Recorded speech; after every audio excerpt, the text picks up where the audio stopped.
台东县太麻里乡的德良村大溪社区最近电线顶头拢是婴仔，所以四界拢是鸟仔屎，民众是真困扰。也毋过野鸟学会是表示讲，这是因为最近落大水雨，影响到婴仔的清耍，因只是暂时照休者，好天就会随飞走咯。太麻里乡德良村大溪社区的街路暗时灯火真光，不过抬头一个看，电线顶悬徛满有上千只的婴仔，人甲车经过，因拢袂惊。当地居民捌甲赶走，不过无路用，一时因就阁飞倒转来。这种情形，互居民上困扰的就是鸟仔屎，停伫电线下骹的机车甲公车站的椅仔，拢鸟仔屎。不要站在下面啊，免得会接到88。因此带来好运嘛。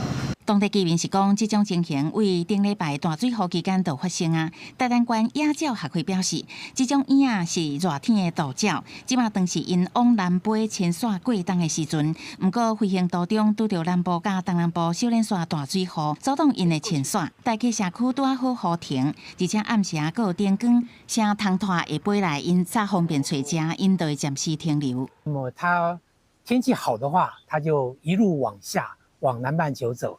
那遇到天气的变化，当然它会就地找地方休息。杨总委是讲，这阵困扰大溪社区的婴仔，最近天气已经好天就会陆续离开，民众免故意要甲赶走，就当作欣赏自然生态变化的美景。